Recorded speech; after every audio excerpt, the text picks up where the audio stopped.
dans l'avant-propos. Et ça résume finalement la pensée de Bernard de Montréal qu'on trouve dans tout le livre. J'aurais aimé ça au départ, là, que vous nous lisiez d'une traite l'avant-propos. On peut-tu faire ça? Avoir la voix de Bernard qui lit son message, puisqu'il le signe lui-même, et c'est juste une page, c'est pas long. Et c'est signé Bernard de Montréal. On peut-tu faire ça? Oui, oui.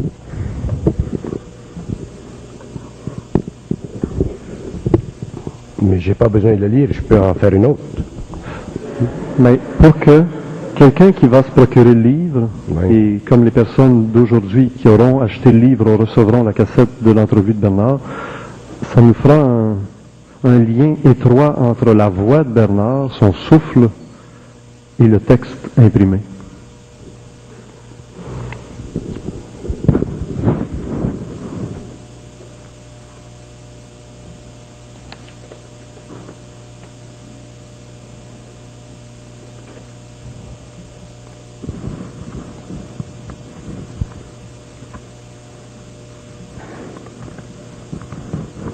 Vous voulez que je le lise? Ou que j'en fasse une autre? Vous voulez que je le lise? Oui. J'imagine quelqu'un qui s'installe avec le livre de Bernard dans les mains et qui peut mettre la cassette et qui peut suivre le verbe de Bernard avec la vibration du son. Et après, il n'y a plus besoin de la voix de Bernard pour continuer tout le reste du livre, mais il est imprégné d'une vibration vivante de Bernard. Non, mais... C'est drôle de se lire, hein? Dites-moi pas que c'est pas vous qui l'avez écrit. Moi, je lis.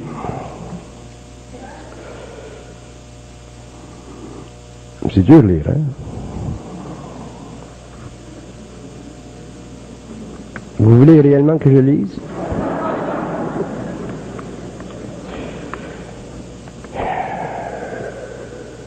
Les études supramentales ont vraiment commencé en 1969. Alors que la lumière de l'intelligence cosmique est descendue sur Terre pour instruire objectivement l'homme des lois de la vie et de l'univers. Je n'aime pas ça à lire, moi. Vous voulez que je lise? On ne veut quand même pas vous torturer, là.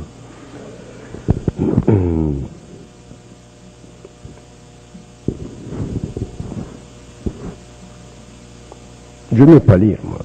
Aimeriez-vous mieux que François Payotte nous le lise? Ah oui, faites-le. François, oui. Avec une si belle diction. Parce que je vais vous dire pourquoi. Si je lis, si je relis mon matériel, Oui. je le critique. Donc, On va s'en je parler n'aime dans 2 pas minutes. lire. Alors François, où es-tu? Donc, c'est comme si ça me force à refaire la forme. Une fois que c'est fait, le relire, c'est difficile. C'est mieux que ça soit lu par... C'est très intéressant comme réflexion, quand même. Hein? Tiens, François, prends ma place. Viens ici.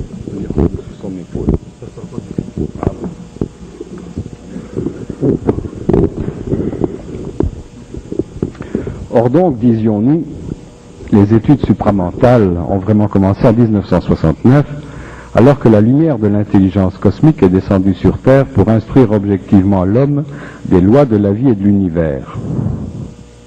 Fort de cette nouvelle énergie qui lui permit de reconnaître enfin son lien vital avec la conscience universelle, prospective et instructive, l'homme a pu comprendre le mensonge cosmique dont il était victime depuis des millénaires, en même temps qu'il dévoilait les mystères de l'inconnu, en répondant de façon définitive aux questions de l'existence.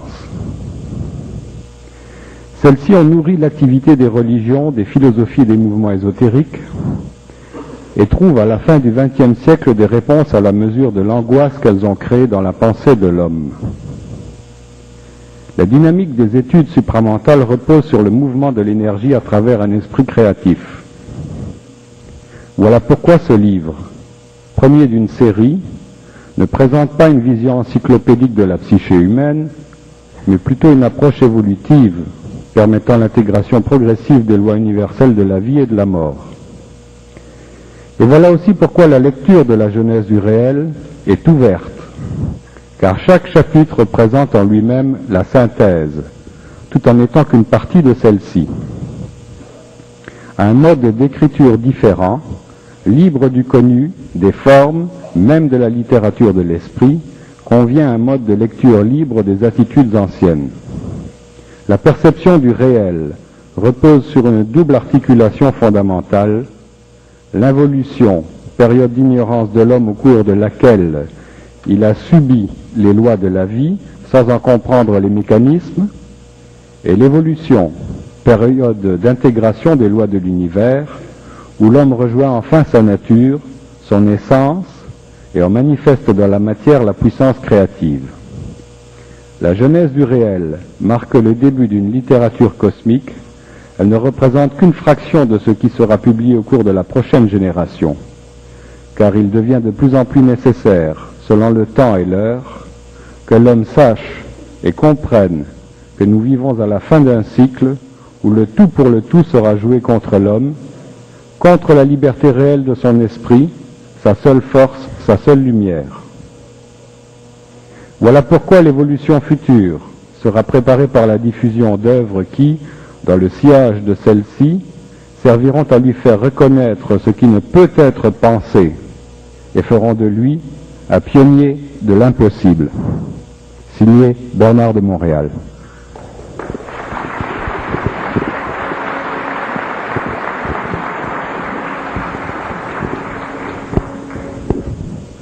Êtes-vous bien d'accord avec ce qu'on vient d'entendre?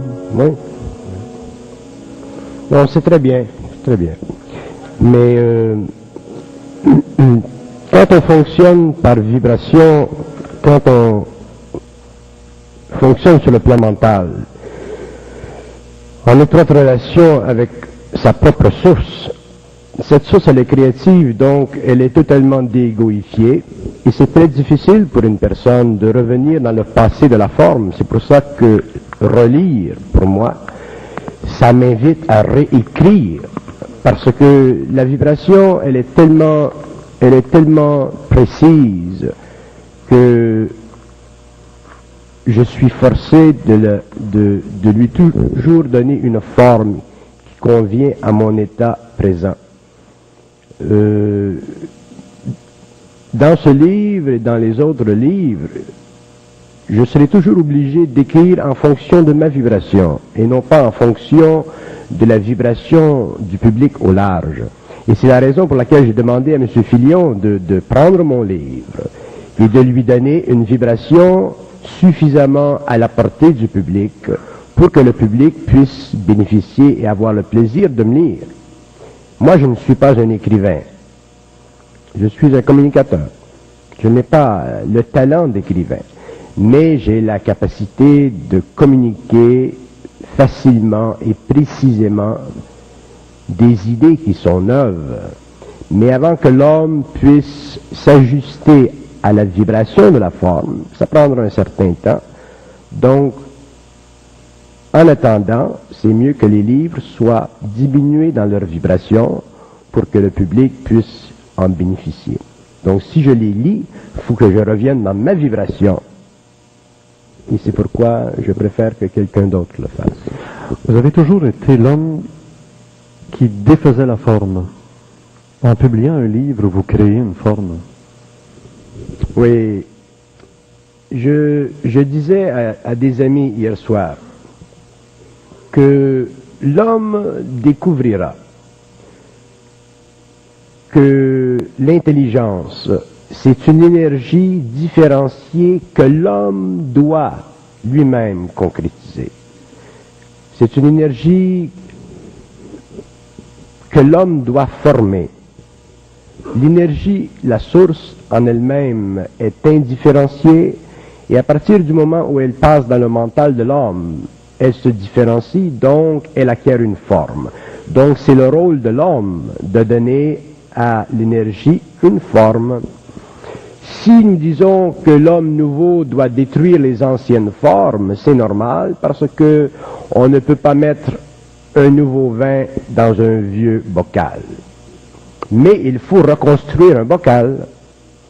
Donc c'est très normal, et au cours de l'évolution, l'homme fera ceci dans toutes les sphères de son activité mentale, au niveau de la science, au niveau de la philosophie, de la psychologie, au niveau du savoir. L'homme sera obligé, forcé par sa vibration, de détruire les anciennes formes de la connaissance pour créer de nouvelles formes qui seront, cette fois, l'expression de son savoir universel.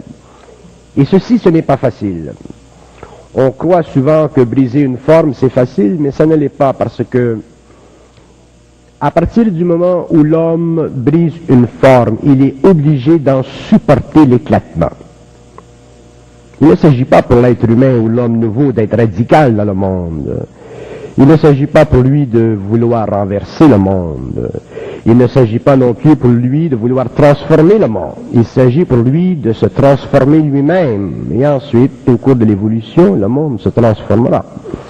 Mais dans ce processus-là, il y a une brisure de la forme à l'intérieur de l'ego, parce que l'homme est régi par ce que j'ai appelé les lois du mensonge cosmique, c'est-à-dire par des lois qui font en sorte que l'énergie qui est non différenciée passe par un plan de sa conscience qui la différencie, mais évolutivement, c'est-à-dire qui lui empêche de la vivre d'une façon juste, précise, objective et réunissant à la fois les qualités de son être sur le plan matériel et les qualités de son être sur les plans universels. Donc l'homme est obligé, au cours de l'évolution, il le sera, de prendre la forme, de la regarder avec sa vibration et de la faire éclater, de l'ajuster pour donner naissance à une nouvelle forme. Et ça, ce sera le savoir, qui sera très différent de la connaissance ancienne. Mais ça demandera que l'homme soit, sur le plan émotionnel, sur le plan mental, extrêmement équilibré, très fort dans l'émotion, très centré dans le mental et sans aucun orgueil dans le mental. Ce qu'on trouve dans le livre, c'est du savoir qui va devenir la connaissance mémorisée par des gens qui vont se mettre à rappeler des passages du livre. Dixit Bernard de Montréal dans la Genèse du réel. Oui, c'est ça. Le savoir va devenir de la connaissance parce que le processus mémoriel va se développer chez l'individu, mais la vibration du savoir va forcer la connaissance à se transmuter, à s'élargir sur des plans plus subtils, pour que l'homme en arrive finalement à se créer ses propres centres, entrer dans son identité, passer de la personnalité à la personne, et finalement entrer dans son propre savoir, parce que le savoir c'est universel, ça n'appartient pas à un individu ou deux individus. Mais il y a des étapes de temps, il y a des étapes d'évolution, et le savoir qui au cours des années et des générations sera publié, deviendra une forme de connaissance, mais une forme de connaissance vivante, c'est-à-dire une forme de connaissance qui sera suffisamment dépolarisée, déégoïfiée, rendue transpersonnelle, prépersonnelle, pour que l'homme, pour la première fois, puisse au moins réaliser que ce savoir fait aussi partie de son savoir. Fait partie de son savoir. Mais il devra lui-même s'élever à sa propre vibration pour entrer dans son savoir et lui-même un jour écrire des œuvres, travailler en science, travailler dans le monde et amener sur le plan matériel une science, une connaissance qui est vivante. Il est écrit en français. Il n'y a pas de hasard, et surtout pour Bernard de Montréal, il devait y avoir une raison pour laquelle cette énergie est passée par la langue française pour l'écrit. Oui, il est écrit en français parce que le centre géographique de cette énergie se situe dans le Québec.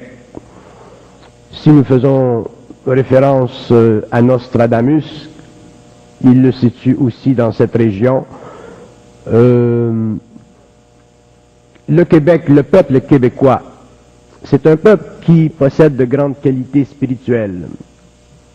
C'est un peuple qui bénéficie d'une position géographique qui le sort de la rigidité, de la fossilisation de la forme européenne.